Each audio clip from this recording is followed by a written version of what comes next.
I've been in Colombia for the last 2 weeks and it was nice escaping the cold and sweat again as I visited San Andres. But for now, I'm back to being 2,850 meters above sea level, Quito, Ecuador. I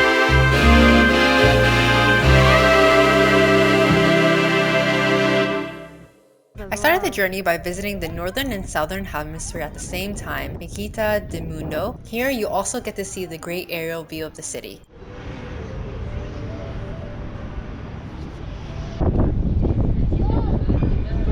Here's a giant color words backwards. I love how they got Toronto. The next day, I took a bus to Teleferico cable car to go up a mountain. Got the whole cable car to myself. Why am I wearing a mask? I got the whole cable car to myself.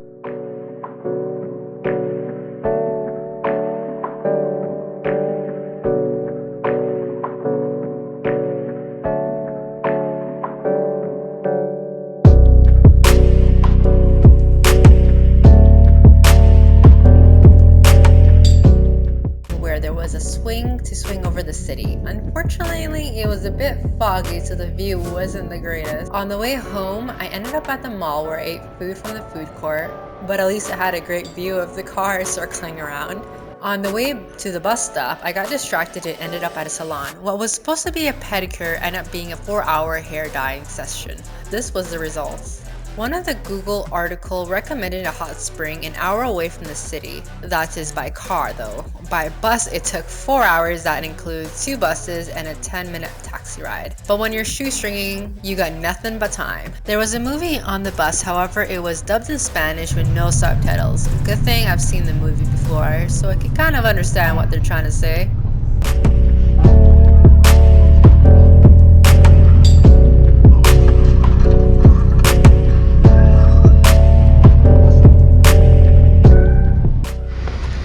It's absolutely beautiful.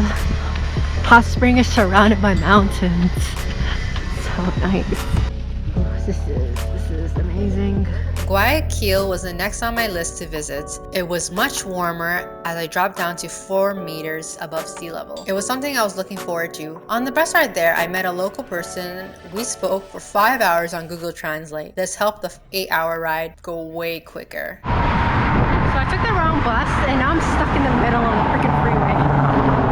I can't cross, too many cars. I can't run with this giant ass bag on my back. I'm gonna walk down until I can cross somewhere. I end up running back over and now I'm crossing the bridge. I'm gonna take a taxi now, I learned my mistake. Once there, I walked up 400 flights of stairs in Las Penas. I'm like at stair 300 and I stopped to get some brunch.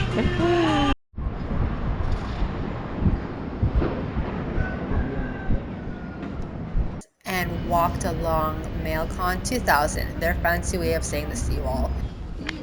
I end up getting a ring for $3 and a frappuccino.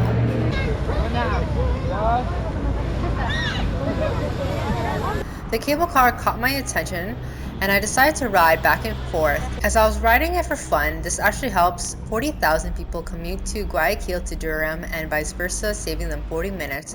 The alternative route would have been a bridge that's out of the way. 3 hours away is a party beach town, Montanita. There I checked out the beach and hiked up, well, it was only a 16-minute walk to see an aerial view of Olon Beach and Montanita. I tried so hard to party. My hostel had an open bar for $6. The plan was to pre-drink and then go dancing, but I drank too much and passed out. This is what I woke up to. Okay. Max, okay. Let's go. All I could hear was, "My bed broke." Turns out the screws were loose and the bed dropped. Luckily, no one was at the bottom bunk. This is like a traveler's worst nightmare. Imagine sleeping and then falling to your death. I'm just joking, not to your death. I head back to Guayaquil to catch a flight to Lima, Peru. Boy, do I have a story to tell you. Okay, it's story time. I got my friend here. So story time. Hi, kitty cat. I just got to the bus terminal and it was only a 15-minute walk. So I'm like, okay, I'll walk. and Google Map tells me to go walk on the highway. So I'm like, okay. Well, I didn't know it was a highway until it was too late. I'm walking on the highway for a good 10 minutes. And then a taxi driver stops in the middle of the highway. And I'm like, oh shit, okay, since he stopped, I might as well, you know, go. It can't cost that much because it's only a freaking 5-minute drive. So I go in the car, I sit in the back seat, and he's like telling me to come sit in the front. And that should have been a #1 red flag. So he's sitting in front, and the whole time as he's driving, he's slapping his right leg. And I'm like, oh, maybe his leg is numb because he's been driving for so long. He's making excuses. Yeah, so we're driving. Oh, okay, cat just left. Okay, so yeah, we're driving, and he's still slapping his leg. And I guess he's trying to talk to me, but I don't understand anything that he's saying. So he holds out his hand, and I'm like, okay, is he trying to give me a handshake? And so I'm holding out my hand, and he pulls it towards his right leg, and I'm like, he wants me to hit his leg while he's driving because he can't multitask, I don't know. And then I'm like, no. And then we drive a bit further, and then he tries it again. But this time he takes my arm and he's like trying to put it on his junk. And I'm like, no. And then I think at some point it clicked to me, and I realized that he was trying to exchange a cab ride for a hand job. And I'm like, no. I'm like, dude, I have money. Like, it's only a $2 ride. Like, I can afford it.